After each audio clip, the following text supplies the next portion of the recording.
हमारे political editor Aditi नागर इस समय हमारे साथ कनेक्टेड है। अदिति, जाहिर है ये जो बिल है उसके मायने बहुत सारे हैं और जिस तरीके से बिल को सदन के पटल पर रखा गया अदिति, उसके बाद ये हंगामा होना ही था क्योंकि ये राजनीति है, राजनीति में हर चीज संभव है। लेकिन अगर राजनेताओं के खुद के ऊपर आए तो जाहिर है इसका विरोध भी होगा। लेकिन कहीं ना कहीं इससे एक सेंटिमेंट भी गया है अपराध को लेकर के।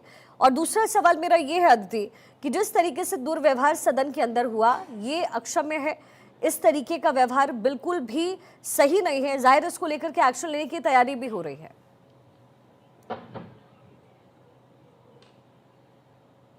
बिल्कुल, देखिए सबसे पहले तो आपका सवाल था ये बिल।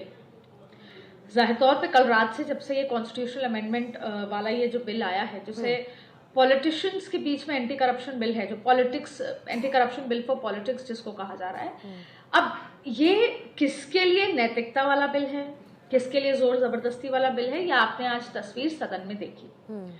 लेकिन ये बिल क्या कहता है, जो हमारे व्यूवर्स हैं उनको ये समझाना जरूरी है। ये बिल ये कहता है कोई भी व्यक्ति, चाहे वो प्राइम मिनिस्टर हो, चीफ मिनिस्टर हो, किसी यूनियन टेरिटरी चीफ मिनिस्टर हो, या जम्मू कश्मीर, क्योंकि जम्मू कश्मीर को अलग तरीके से अभी तक देखा जाता है अलग तरीके से, तो ये जो तीन बिल आए हैं वो तीनों ये कहते हैं कि पूरे देश में किसी भी राज्य में अगर कोई मंत्री, मुख्यमंत्री या देश के प्रधानमंत्री पे कोई ऐसा एलिगेशन, आरोप या कन्विक्ट होते हैं जो 30 दिन 30 डेज के लिए जेल के अंदर हैं, तो वो 31वें दिन स्वतः उस पद से बाहर आ जाएंगे। ये बिल केवल इतनी सी बात कहता है कि अगर कोई भी, उदाहरण के तौर पर केजरीवाल जी लगभग जैसे सत्येंद्र जैन 1.5 साल तक रहे अंदर, तो अंदर से बैठकर आपको सरकार चलानी है, सवाल भी उठता है। दूसरी बड़ी बात है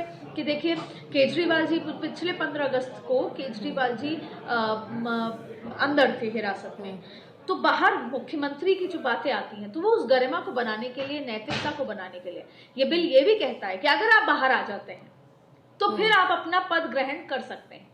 अब वो कितना फीजिबल होता है नहीं होता, तो सीधा सीधा अगर इस बिल को अगर एक लाइन में समझना है तो वो ये है कि आप अगर 30 दिन तक न्यायिक हिरासत में हैं और ऐसा अगर आपके 5 साल का, आपको ऐसी कोई भी आरोप या धाराएं आप पे लगी हैं जो 5 साल की आपको सजा सुनाती हैं, तो फिर आपको अपने पद से उतरना होगा। वो स्वतः, आप जैसे ये बिल लागू हो जाएगा आप उतर जाएंगे। ये बिल सीधी सीधी बात ये करता है। अब सवाल यह है कि आपने पूछा आज क्या हुआ, क्या हुआ से ज्यादा क्यों हुआ ये समझना जरूरी है।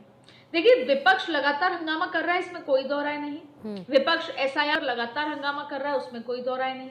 विपक्ष संसद नहीं चलने दे रहा। लेकिन जब अमित शाह फ्लोर पे आए और उन्होंने इस बिल को टेबल किया, इंट्रोड्यूस किया, तो जाहिर तौर पे विपक्ष को यह आपत्ति जताना था कि उन्होंने क्यों 7 दिन पहले का समय नहीं दिया इस बिल को पढ़ने के लिए।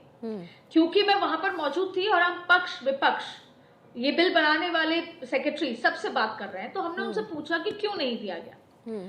तो क्योंकि जब बिल को जॉइंट पार्लियामेंट्री कमेटी को देना ही है तो जरूरी नहीं है कि आपको बिल 7 दिन पहले देना होगा। अगर ये बिल पास करने के लिए आएगा तो मैंडेट है कि ये बिल आपको 7 दिन पहले देना होगा। मेंबर 7 दिन तक उसे पढ़ेंगे, फिर बिल पे चर्चा होगी, फिर उसे पास कराया जाएगा।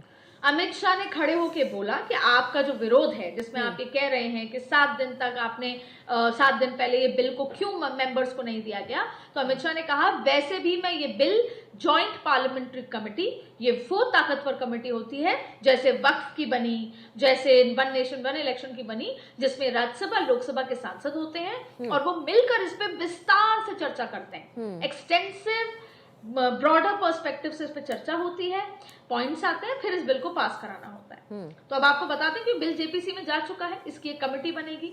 जैसे कि गेमिंग बिल जो है वो सेलेक्ट कमेटी को जाता है, सेलेक्ट कमेटी केवल लोकसभा के सांसद उसमें होते हैं। तो आज ये सब रहा, लेकिन इस बीच में बहुत कुछ हुआ।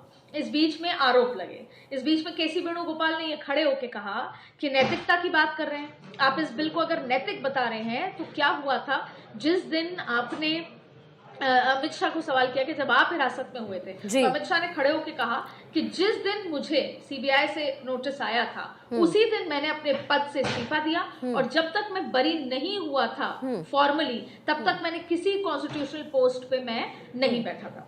तो जाहिर तौर पे इस तरह की बातचीत हुई, आपस में फ्लोर पे खींचतान हुई।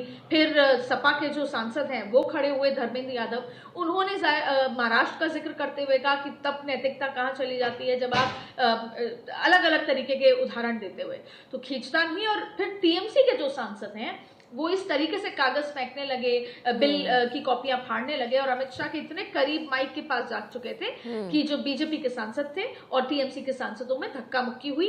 अगर उस समय बीच बचाव अमित शाह नहीं भी करते तो शायद बात ज्यादा बढ़ सकती थी। उसके बाद हाउस एडजर्न हो गया। 3 बजे जब हाउस वापस आया तब उस बिल को टेबल किया और जेपीसी में भेजा गया और तीनों ही जो बिल थे उसको जेपीसी में भेज दिया गया है एक ब्रॉडर चर्चा के लिए। अब हाउस 5 बजे चलेगा। हालांकि इसमें भी एक बड़ा सवाल है कि अक्सर ऐसी स्थिति में देखा जाता है कि नेक्स्ट डे तक के लिए एडजर्न कर दिया जाता है, लेकिन आज 5 बजे वापस हाउस बैठेगा तो जाहिर तौर पे कुछ महत्वपूर्ण विषय पर चर्चा की जा सकती है। चलिए ठीक है अदिति, बहुत शुक्रिया इस तमाम विश्लेषण के लिए। तो देखिए सदन के अंदर जो कुछ भी हुआ है अब इसको लेकर के जाहिर है हंगामा इस समय बरपा हुआ है। 130वां संशोधन विधेयक 2025 पेश किया गया और जैसे ही सदन के पटल पर गृह मंत्री अमित शाह इस बिल को रखते हैं जोरदार हंगामा होता है और जो विपक्ष के सांसद थे जो यहाँ सदन के अंदर मौजूद थे उन्होंने कागज को फाड़ा और गृह मंत्री अमित शाह की तरफ उछाला भी। अब इसको लेकर के कहा जा रहा है कि उन सांसदों के ऊपर कार्रवाई की जाएगी।